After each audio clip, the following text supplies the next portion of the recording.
I really do use a cauldron. Meet some real witches among us. We're your friends. We're your neighbors. We're your teachers. Real-life witches among us, right here in Utah. Very specifically, what we are trying to accomplish is magic. It's not just Halloween. 24 hours a day, 365 days a year. Hear from a real-life witch living in Salt Lake City.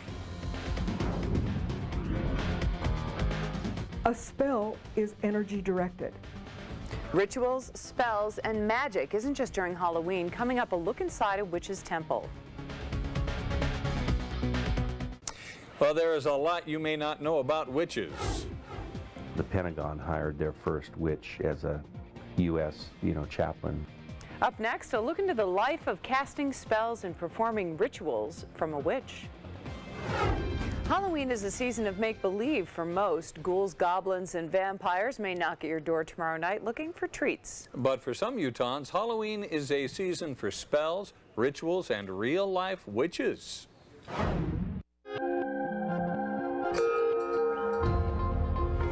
We're your friends. We're your neighbors. We're your teachers. A lot of people who hear the word witch and are immediately bothered, maybe even disgusted. There are witches among us. Living in Salt Lake City has been extremely supportive to the path that I'm following. They gather in public parks and private places. This is our temple for our coven. Witchcraft is a way of life for Rita Morgan. Sometimes it contains fire. I really do use a cauldron, yes. And it's probably my favorite piece in the entire room. The cauldron and other items are used in rituals. Very specifically, what we are trying to accomplish is magic. Magic is altering your fate and having the ability and the means and the courage to do that. Magic includes casting spells. A spell is energy directed. Some are used for healing. You direct your intent toward them to help them recover from their illness, to help them feel better. But there's also room for less traditional ideas. Is it possible to cast a spell on somebody to make them fall in love with you? Yes. Is it a good idea? No. And when it comes to the most controversial question? Do we worship Satan? Absolutely not. I don't. And that's kind of a strong statement to say for every witch. I do not, and my associates do not. In our interview, Rita consistently expressed that not all witches share identical ideals and practices. That kind of religious community is really quite undefined, quite nebulous in terms of its boundaries and its beliefs. Michael Minch is a professor of religious studies at Utah Valley University. He says such individualism appeals to many in modern times. The Pentagon hired their first witch as a U.S. chaplain. But it may also handicap the growth of witchcraft. Budgets and charters and rules. You can't become an institution without institutional elements, He says most major religions have yet to formally acknowledge witchcraft as a significant belief system. But I find it unhelpful and unpeaceable that people would be fearful. We are no threat. We are so busy working on ourselves. We put our pants on one leg at a time. We're just like everybody else. The exact number of witches in Utah is unknown. Rita tells us there are dozens of covens like hers, but says many witches also practice their craft alone. She also believes Halloween is special because communication with the dead is easier at this time of year.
News.